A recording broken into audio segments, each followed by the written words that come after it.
All right, that's that sound. That's that sound. So welcome back. Welcome back to the championship rounds. This is season 2, round 4. So welcome to the championship rounds with King Amin of Essex 1, where we talk about boxing, news, and everything else. What's going on, my brother? Hey man, just taking it easy, man. It's lit full-blown Leo season. You know, the kid got the born day coming up, so I'm soliciting cannabis and some other things, you know what I'm saying? Donate to the kid. That's right. That's right. Your birthday is coming. I'm not gonna say it on here, but it's coming up pretty soon, a couple of days. You know what I'm saying? Man. So what you got planned, my brother? Yo, just taking it easy, mostly with the family, you know what I'm saying? It's taking it real light. Cash at me, King Amin of Essex, if you want to show me some love, you know what I'm saying? Well, for sure. King Amin of Essex 1, cash at me on the birthday love, you know what I'm saying? Do it all week, baby. I mean, definitely. Make sure y'all send that cash out. So before we get into it, of course, let me just say this specifically too, man. Yeah. I got these home renovations, man. Y'all could, you know what I'm saying? Y'all could kick in for the homie, make, you know what I'm saying, the home studio, the multimedia art center district.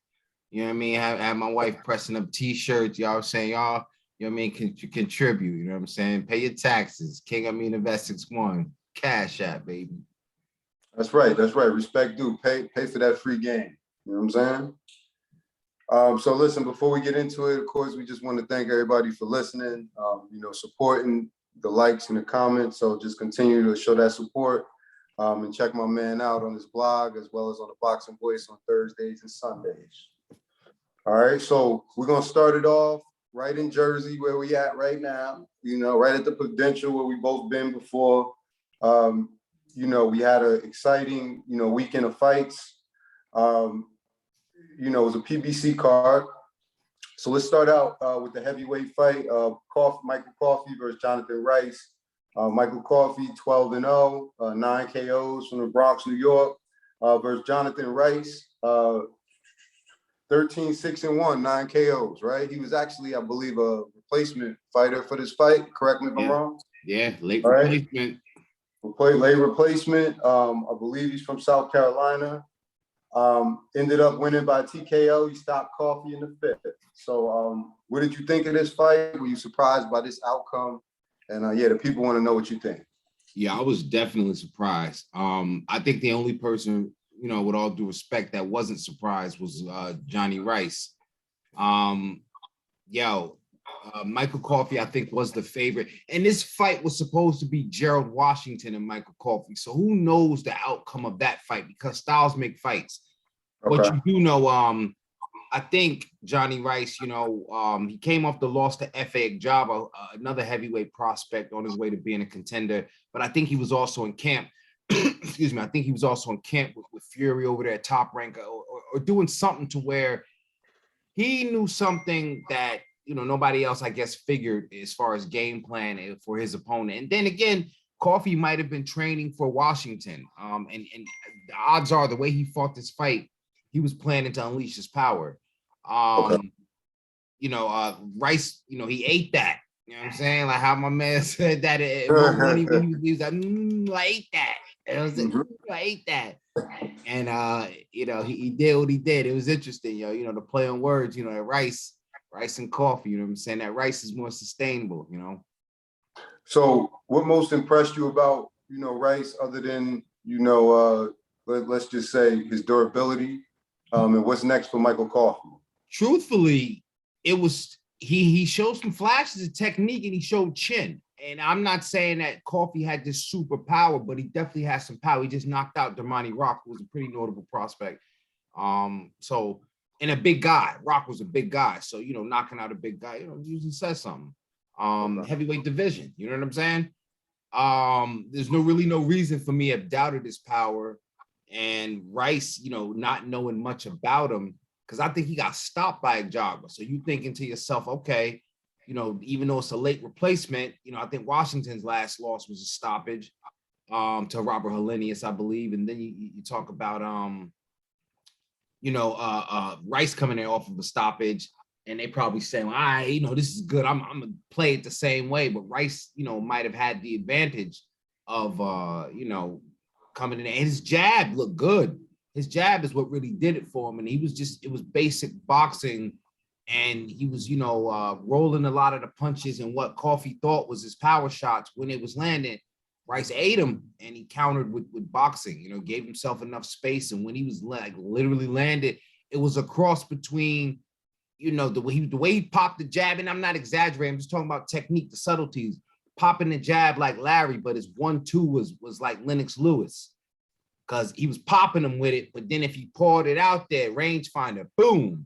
And he was hitting Coffie, and, Coffie kind of shrugged it off, but then poured out, boom, drop one on him again. You know what I'm saying? It was an impressive stoppage, man. No doubt about it. Well, listen, you got to give Jonathan Rice, credit. Listen, boxing is about opportunities, right? You got to take advantage of the opportunities you have and the man that's in front of you. So, shout out to him. So we're going to move on to the next fight, 147 pounds, a welterweight fight, Vito Mielnicki versus Noah Kidd. Mielnicki is a Jersey kid, Belleville guy. I'm calling him a kid. Belleville guy, 8-1, 5 KOs. Noah Kidd from Kansas, 6-3-2, 5 KOs coming into this fight. So this was an 8-rounder. Mielnicki is the winner, TKO second round. What did you think of the fight? What most impressed you? Well, let's talk a little bit about some of the particulars. Mielnicki was supposed to actually fight James Martin, who we'll talk about his fight with Joey Spencer later, but he was supposed to fight James Martin. So again, we talk about another late replacement. Right. Noah Kidd comes in there. Mielnicki's looking, sharp. They're alluding to, he's in shape. I don't know what the issue was between Martin and Mielnicki the last time. Again, it could have just been a situation of styles make fights, but Mielnicki looked pretty good. You can't crown any of these guys. The welterweight division is too deep. We were on a show earlier. People had, they took some umbrage, with crowning somebody like even a Boots Ennis out of Philly. Give these guys a chance to develop before, because the welterweight division is so deep. That being said, he looked, good to get to a late replacement, because as we saw in Rice and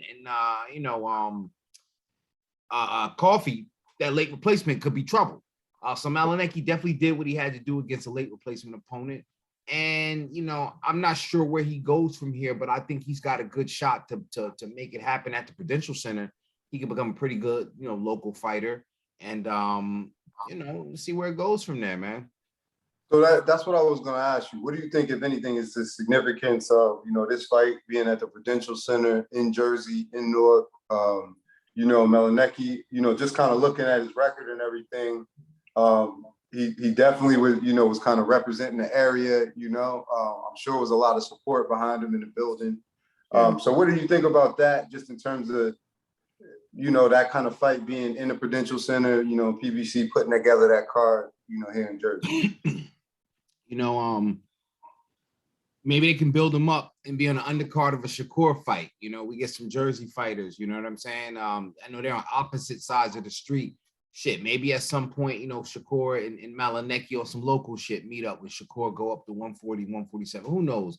I think it's big to have boxing in the Prudential Center. And although he wasn't headlining, like you said, he bought some numbers out there. It's going to be hard to match him up against fights to where, he's headlining against who that you would expect him to come back and be a headliner in a couple months. You dig what I'm saying? He's not ready to headline anything there, because the level of competition he needs to fight on the way up. If he lost to a James Martin on his way up, you know what I'm saying? Like, he's a little bit of ways from headlining anything at the Prudential Center. But undercard guy, like they say in the wrestling business, a mid-card guy, go for it, man. Okay. All right. So listen, last, in terms of the local, the Prudential Center card, we're going to talk about Joey Spencer, 12-0, 9 KOs versus James Martin out of Philly, 7-2. So what did you think? Spencer ends up the victorious one, unanimous decision. What, if anything, impressed you about this fight with either of the fighters? Well, Joey Spencer, he's on his way up, 154. That's his division. That's junior middleweight. Like I said, James Martin was supposed to fight Vito Mielnicki at welterweight. He didn't make weight. Okay. So in order for him to stay on the card, he had to step up in competition. So at first I'm saying like, damn, they done gave that Philly boy the hard way. You know what I'm saying? They gave Vito the late replacement, but you know, somebody we ain't never really heard of, which again, doesn't make a difference in it when they're in the ring, but they damn sure gave James Martin somebody we definitely heard of, a guy that's been a mid-card guy on PBC cards, hurting guys, stopping guys, knocking guys out, improving his boxing skill. I think he got to, you know, work on his defense a little bit more, but he's great, you know, in a lot of ways because he can be exciting and still, you know, not make himself a very vulnerable fighter. You know what I'm saying? Like he ain't there to be punched on. But you know, if you think about moving him around 154, you know, he's gonna want to improve on his defense for sure because you got some heavy hitters. But yeah, Joey Spencer and James Martin. Joey Spencer did what he was supposed to do, and James Martin, I don't know where you go from here. You know what I'm saying? You didn't make weight for the division you were supposed to be in, and you lost being a replacement. So, you know, you gotta figure some things out, man. Some things is you know, it's not right. He got some things he got to work on. He got to work on that whole his old team, his camp, whatever he got going on. He got to take a step back and look at that shit. All right, that's real. So listen, big respect to PBC for putting this card together in New Jersey. You know, definitely for having some, you know, having it in New Jersey and having some Jersey fighters, you know, featured. And, you know, hopefully, like you said, you know, this could be some momentum. You know, hopefully this becomes the norm. Let's just say it like that, not to drag it out, you know? Definitely, definitely. Shout out to PBC and definitely come back to Newark. You know what I'm saying? Yeah, definitely. All right, so our first article tonight comes from Boxing News 24/7. Again, we're talking about Tank Davis in the news, not surprising. A subject that we've kind of broached here on this show before. Gervonta Davis reacts to Keith Thurman, Fight Talk. They think I'm Superman. So, you know, if anybody hasn't heard, you know, social media, there's been a lot of buzz about potentially Tank Davis, you know, going up to 147 and take on Keith one-time Thurman. Listen, we'll talk. First, I want to know, you know, your take on this whole thing. You know, Thurman hasn't fought in 2 years. I think in the last 5 years, he's fought 4 times since 2016. So ring rust is not even is he would be lucky to have ring rust in terms of we just talking about work. You know, so there's that. But what do you just think about it in general? Well, I'm gonna start off saying this is the kind of quote unquote spectacles we want. If we want a spectacle in boxing, this is what we want. We might not necessarily want. Now, again, I like it when it's, you know, conflict resolution, but like when you talk about Riddick Bowe versus Lamar Odom, the shit is getting out of hand. You know what I'm saying? Okay. Right. Shit is getting out of hand. You know what I'm saying? Now, shout out to Blueface though. He dusted somebody up. But you know he did dust somebody. They talking about Riddick Bowe versus Lamar Odom? Riddick Bowe and Lamar Odom. You understand what I'm saying? Shit is getting out of hand. I'm good on that. I'd rather like, yo, I'd rather somebody get their cash at than to have these guys get in the ring and call it boxing. That ain't boxing. No, I understand. So you got Tank Davis willing to fight Keith Thurman. That's a cool spectacle. I'm with that. We kind of, you know, more or less broke last night, you know, on the Boxing Voice. Shout out to Nestor Gibbs and the Boxing Voice, doing the guys. You know, basically Leonard Ellerby, you know, he's the man, the mouthpiece over there at Mayweather Promotions, and he put it out there on Twitter, and he said that Tank, you know, is not a 147 pounder, and Keith is a good boxer, but you know, he would knock Keith the fuck out, you know, set up a fight. It's just a phone call away. If that is not an open invitation for Keith, it sounds like an open invitation for anybody, right? Right. And even to the point, I thought too, you know, maybe they know their guy. You know what I'm saying? They know they got to operate with Tank putting pressure on him. So, you know, Floyd had to go to him in his corner and say, you know, you behind. You know, that's how they got to work. They got to put it out there in the air. Like, nah, you ain't about to go chill with Broner like Tyson Fury was. You ain't about to go out here and get yourself in no trouble. You might be fighting Keith Thurman. Shit, we don't know. Look alive, champ. So I think that's their way of handling their prize fighter. You know what I'm saying? And also, you know, making it do what it do. They said that, we got in-house shit over here, and he ain't got to fight this guy. He ain't got to fight that guy. If he don't fight, Thurman, somebody may step up and like, yo, this dude too small for me. Give me that bag. I want it, right? Who knows? But it's definitely an intriguing fight. It's not set in stone, but if we're going to start talking about spectacles and that sort of thing, this is what I like to talk about for sure. What you think?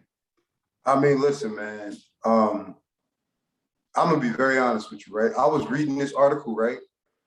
And Keith Thurman seemed very excited about this fight. He seemed like he was almost promoting it himself, right? He was talking about numbers that they could both bring. He was talking about cable buys. He was talking about a potential location in ATL. It was almost like he was, I don't want to say begging, but you understand what I'm saying? It was like, almost like he was trying to create or kind of jump on the bandwagon of the buzz, So he's definitely in. Now, my question is, when you say spectacle, I kind of go along with that, because with the amount of work that he's had in the last 5 years, the article was kind of shaping it as, Tank might want to take advantage of Thurman wanting to get in the ring with him to kind of step up on his back, for lack of a better term. You understand? Use him as like a stepping stone. You know what I mean? So it will be a risk for both. Well, I don't want to say for both guys. It will be a risk for Tank in that regard. I don't really think Keith Thurman has much to lose, because all it is going to be a big payday for him. But if I was surprised by anything, it was how much Thurman was promoting the fight. Like I said, I started reading the article, bro, and I thought it was over. And it went on for about 2-3 minutes of me reading, and it was all Keith Thurman talking about the different ways that the fight could benefit Tank. Yeah. You know what I'm saying? Well, both of them, but also Tank. So he was clearly trying to sell it. I know, who knows? Maybe, obviously it would be a big time thing. But maybe he just likes to fight. You know what I mean? But either way, it would be something that I would tune into. So I got no complaints. Yeah, man, it would be Tank stepping up to 147-pound division, making history. He'll be a 4 division. It ain't no belts involved, but shit, it's fucked up to say it, but so somebody will make a belt.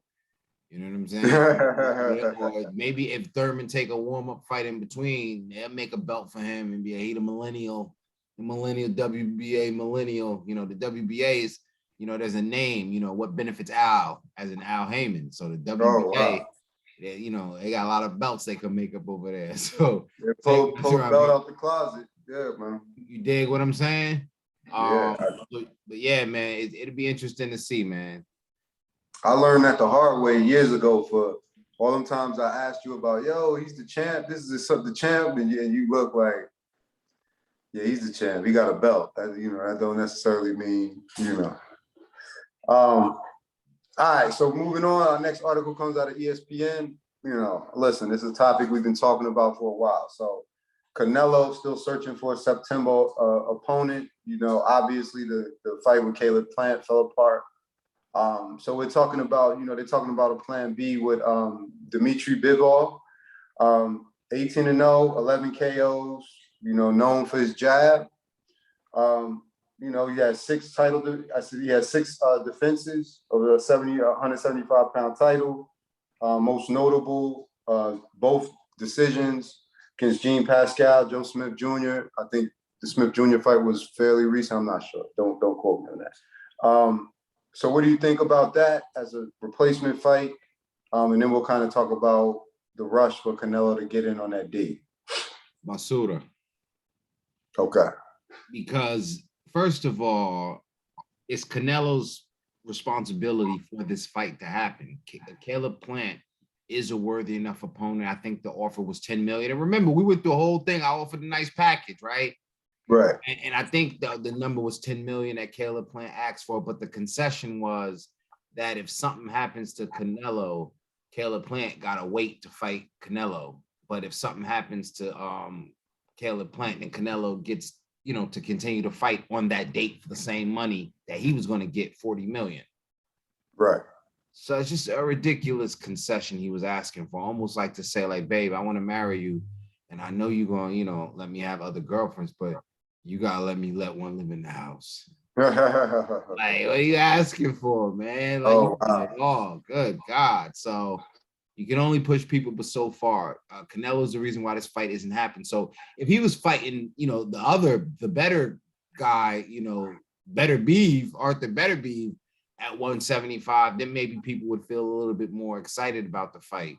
But he's fighting Dimitri Bivol. I'm not, shitting on Bivol, but they said Bivol's known for his jab. You got to know who Bivol is in the first damn place. I mean, his jab. Oh, so I mean, say I'm known for my rhymes, man. You ever heard my album? Come on, man. So but it's not a good fight, and I'm not gonna say that it is. I ain't putting syrup on shit because it ain't a pancake. So that kind of leads into my next question. So, again, obviously this date, Mexican Independence Day, I believe, is an important day for Canelo. We could all understand why he would want to showcase, on that day from a cultural standpoint and in terms of marketing, right? Perfect. It would be like you fighting on Juneteenth. You know what I mean? Yeah. Like the Charlos did, right? The brothers would be out behind you. It would be a good event, not even to make light of it. You know what I'm saying? It would be a good event for that day. So we certainly understand that. But do you think like kind of the insistence to fight on this day, watering down the product, do you think that as a result, is kind of worth it? Or do you think pushing back or waiting more negotiations to kind of make a November fight happen would have been a better thing to do? Well, I think you bullshit because all you got to do is pull the trigger and make the fight happen, because the only thing that would have held it up is the concession. Now, at the end of this week, you blow that chance. I don't think it can happen now, because you can't be 7.5, 6 weeks away and tell a motherfucker, yeah, you know what I'm saying? Right. Because you might have to give him more money. Then you lose all your fucking leverage. You wait at this point to fucking say, yeah. You got to come back giving up something, man. It's just crazy. So yeah, hell yeah, fuck that date. You know what I'm saying? If the date was so important, he would have just said, yo, because he got the rematch clause. Plant didn't. You know what I'm saying? Right. He got 40 million. I mean, you know what? When you lay it all out, I get what you're saying, because it was almost like, now I'm not saying you got to respect Caleb Plant like Canelo, but come on, you want what he got. You know what I'm saying? He don't necessarily got to give you the opportunity. You know what I'm saying? And the first conversation we was having after the last fight with Billy Joe Sanders, my bad, my mind, man. The first question we was talking about is Caleb Plant gonna want this fight, or is he gonna kind of, you know what I mean? Yeah. And if Caleb Plant wants to fight, I think that's, like you said, I think it's bad kind of management decision. Right? Because ain't no guarantee 6 months from now, a year from now, Caleb Plant's gonna want that fight. Nah, man, because he said, yo, give me 10 million, but like I'm not gonna fucking get on my knee for that. Like, you know what I'm saying? So I'll go and make $1.5 million in Nashville again. I don't give a fuck. You know what I'm saying? Like, hey, don't hold me for shit. And you gotta respect that man. So shout out to Caleb Plant. Word, man. So that kind of leads us into our next topic. This is an article on Boxing Scene. So kind of in that vein, it seems like, Canelo, the team was scrambling a little bit. The title of this article, Canelo Triple G fight is not possible, for what would be October the 18th, I believe, right? Which is Mexican Independence Day. So, Triple G is more focused on, his fight with Murata in December. So the fact that what do you think about the fact that this was even being floated out there? I'm not even saying there were serious talks, but what do you think about, this even being floated out there, and them kind of looking at this as an option rather than doing what you just said? When Triple G wanted to fight, Canelo didn't want to fight. Right. And too much time has passed. Triple G is a much, much older, much, much slower. He's on his way out. The money for that fight will be fucked up, you know what I mean? Because the zone is invested in both of them. and now he want Triple G. And by the way, he'd probably fucking kill Triple G if he fought him nowadays. Yo, correct me if I'm wrong, but Triple G is like late 30s, right? Like 37, right? Yeah, 37, almost 38. You know what I'm saying? Yeah, and Canelo's been fighting at 168 pounds, as high as 175. Well, he gonna come down to 160 and beat the shit out of Triple G if he can even make it to 160 or what? Ask Triple G to meet him at 165 and still beat the shit out of him. Like Triple G at 168 is dead. That's what they say. He would have to move up to 168. So they already playing games because they're throwing that out there too. So they're throwing out a slaughter. You know what I'm saying? Yeah, man. So moving on to something that's a little bit more realistic. What do you think about this December fight? Versus Murata out of Japan. Yo, two guys that don't keep they keep their head on the line. They don't move their head, so they're gonna be fucking slugging it out. Murata is definitely, a fucking what I call zombie style. He just don't move his head. He just punch and just take shots. Ring, ring, ring, ring, ring. And Triple G is, more skilled than that, but it's the same setup when they gave Loma Nakatani. Okay. You know what I'm saying? You give them somebody that they can hit, somebody that's there to be hit right in front of them, and they can, footwork alone, and even at their advanced age and diminished skill, they're going to look great against a guy that's very hittable. Little to no defense, long frame, and is there to be hit. Don't take no steps back. No steps back. So he's gonna be there to be hit. Now the thing is, what people are gonna be, instead of watching for the way Triple G might walk him down and demolish him, they should be paying attention to how many punches Triple G takes just to accomplish that. That's gonna show you how worn he is. Okay. So what in your mind, what would be a good showing by Triple G? How would he come out? He'd have to look different at this point. I often use the analogy, man, when Jordan couldn't dunk on jokers, he started to fade away, man. Right. If you're, if you're his original style is, what he likes to call, Mexican style, just hit straightforward, throwing punches, eating shit back. Show me a little bit something different. Try to slip some of those punches. You know what I'm saying? Maybe duck a little more. Do something different. You know what I'm saying? Parry. You know what I'm saying?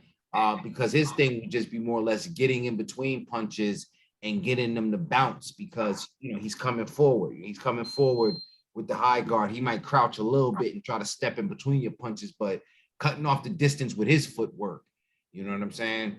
That was mostly his game. So longer guys, they had to be able to fight moving backwards because he was coming forward. Right. Triple G, he coming forward, and he gonna move left to right, but he's not gonna move his head. He's gonna step or he's gonna shift. You know what I'm saying? But he ain't gonna. He just gonna be stepping and moving. So the whole target's gonna move for you. You know what I'm saying? Right. Yeah, he got to do that differently. All right. So we're gonna, obviously, his name is still his name, so it's gonna be a pretty, big draw. People always gonna watch Triple G. So we'll see how that turns out. So as we always do, it's time for the ABCs. We're gonna, go to school. This season we kind of doing a little bit of history, a little bit of education in terms of some historical fighters that are, important to you. So today we got a special one, man. We're gonna talk about Sweet Pea, Parnell Whitaker. So, I kind of want to get to the last question, but let me slow down. So tell us a little bit about, demographics, just some information, some background information. Yeah, Parnell Whitaker, he's from Virginia, man, Norfolk, Virginia, the Seven Cities area, Norfolk, Virginia Beach, Hampton. Shout out to Seven Cities area. Olympic pedigree, amazing. He started with the silver, then he captured the gold. 82 and 80, he got the silver in 1982, the World Championships, the gold, 1983, Pan American Games, 1984 Olympics. 214 fights. He won about 201 of them. You know what I'm saying? He was an amazing boxer. His gift was, and I don't want to give it away too quick, but he was an amazing boxer, southpaw. He is the definition when they talk about a slick southpaw or a slick fighter. Like this, when they started saying it.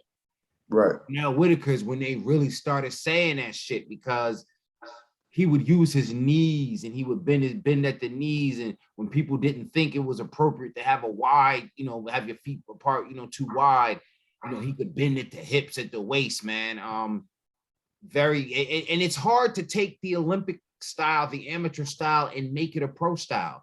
That's a lot of the, if anybody we had to compare it to, Shakur Stevenson and Pernell Whitaker mirror each other a lot, both and a lot, coming from but that two-time Olympic pedigree, and also being southpaws and being known for boxers, not being known for their power. You know what I'm saying? That's the guy I'm hoping Wally, his grandfather, Wally Moses, I'm hoping he was giving him a lot of film of, or he decided on his own to look into that, especially being on Top Rank. You know what I'm saying? He would have to have looked at a lot of Sweet Pea footage, but his pedigree was amazing and his professional career was amazing. And yeah, man. Listen, man, one thing I kind of learned just in terms of doing the research, man, that was interesting. Longest unified lightweight championship reign, 6 title defenses, 1989 Ring Fighter of the Year. I mean, one of the best, greatest defensive boxers of all time. I mean, listen, man. It's almost nostalgic when you bring him up, right? Because we remember him from our childhood, right? And people who've never seen boxing, everybody has heard the name Sweet Pea, right? Yeah. So my thing is just, but I didn't realize at the time how decorated of a fighter he was. That's my whole point. Yeah. Not even to lose, what we're doing here. So any information just about you covered some of this, but any information just about his boxing style in general, who kind of trained him, his camp? Yeah, man. Like I know he was with Lou Duva for a good part of his career. And one of the things I think it held him back was some issues with management sometimes, and I think it was a hard time in the 80s for a lot of Black fighters, especially coming through the Olympic pedigree. Remember, Roy Jones got robbed at the Olympics in 88. So this wasn't a friendly, thing that, it was just like, Black quarterbacks in a way, you know what I'm saying? And the whole Wonderlic shit. It was this whole thing of, Black fighters, maybe they're too athletic, maybe they should play something else, they may not be, as well to adapt the fundamentals at the Olympic boxing level, you know what I'm saying? And then when they surpass at the Olympic boxing level, well, yeah, but they may adapted the fundamentals, but I don't know if they have what it takes to be a prize fighter. Imagine some old shithead with a cigar in his mouth and a fucking fedora on, you know what I'm saying?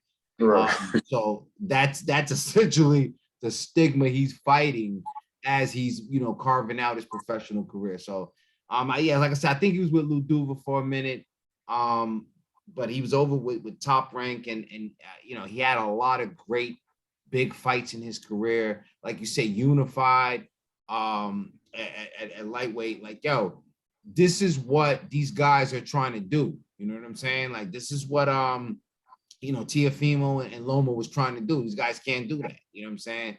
Pernell was that dude for that, and defended it 6 times. You know what I'm saying? Oh man, it's crazy, right? It's crazy. All right, so notable fights, wins, losses, or opponents.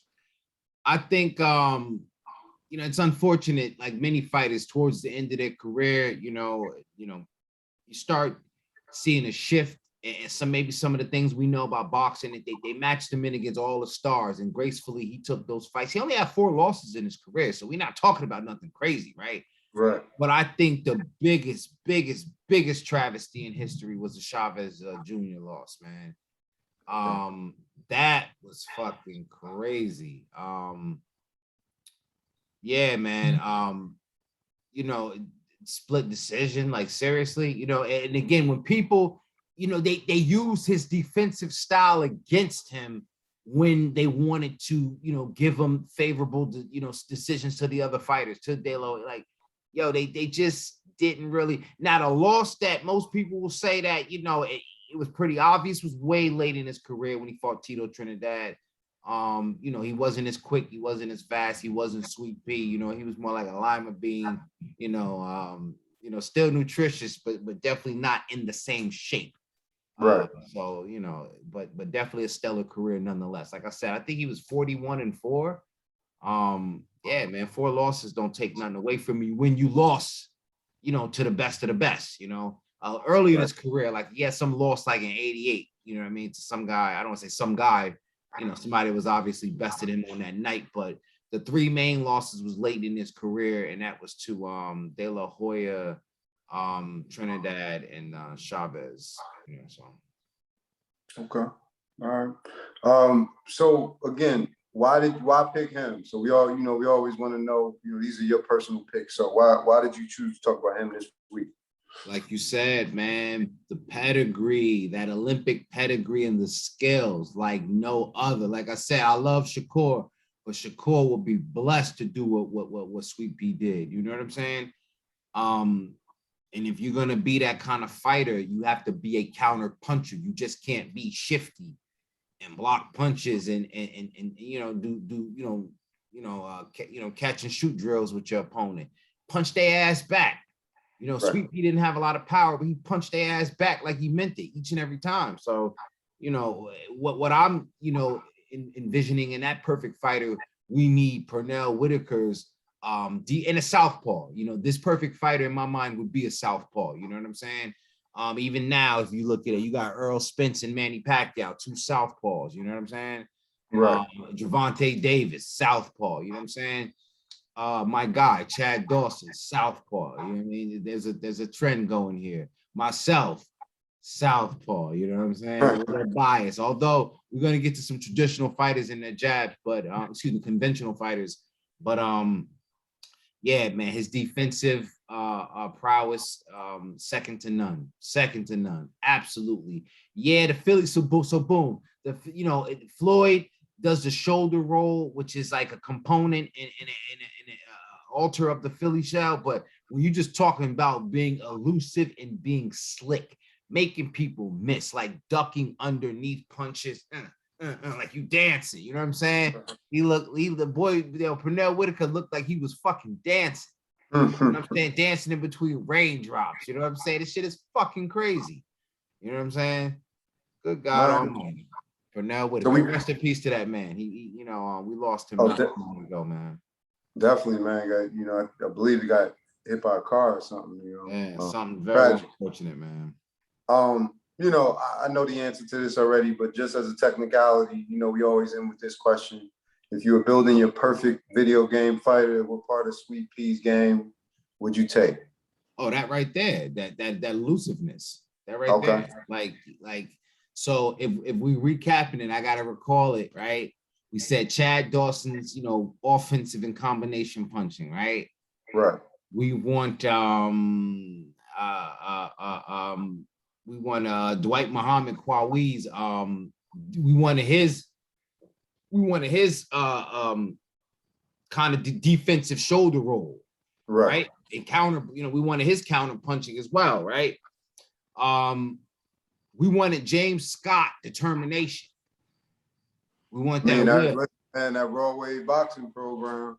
Yes, sir. We want that will, and we want Sweet Pea's, quickness in his footwork. You know what I'm saying? We want his footwork and his Olympic pedigree. You know what I'm saying? We want his ring IQ. Right. We want Sweet Pea's ring IQ. I'm gonna modify that. We want his ring IQ. Yeah, man. Give me Sweet Pea's ring IQ, and we are good to go. We shaping up, man. We shaping up. That fight is shaping up. I'm waiting to see whose power you're gonna take. But we'll see. That's down the line. Yeah. All right. So listen, man. Before we get out of here, make sure that you plug yourself on TBV. Make sure that you plug your blog. Definitely, man. Check me out on the Boxing Voice TBV podcast. That's on YouTube at the Boxing Voice. I'm definitely on there. flagship shows Thursday, Sunday, plus any other day that I'm on. I was on that today. We talking about Keith Thurman and Gervonta Davis, Untitled, a lot of content. Also on Instagram, King Amin of Essex 1. Check the blog. I don't even know this week's fight schedule, but you'll guaranteed to find out if you find me on Instagram at King Amin of Essex 1. You'll find out all the news and notes, upcoming fights, and the recaps of the weekend's events. Show me some love, drop a comment, give me a like. Or let's have a conversation about boxing, man. I'm all for it, man. And definitely, like I said, definitely check us out here as well. These episodes are going to keep coming. We're going to keep perfecting it. And it's, I appreciate, my good brother joining me, because this is, more of a deep dive into some of, the specifics of boxing that, building that perfect fighter. We've been waiting on a boxing video game. There's some information out there, but, it's all a part of just adding, more new content out there in the boxing world and the boxing universe. So, guys, tell us what you like. Tell us, anything you think we could add. And we'd appreciate that, all the love we get, man. Yeah, definitely. Thankful for anybody for watching. Continue to subscribe, support my boy. Go check him out on the blog. Subscribe and to the Boxing Voice. So listen, man, that's round 4, season 2. We're gonna wait for you to take us out with the bell, and I'll see you next week, my brother.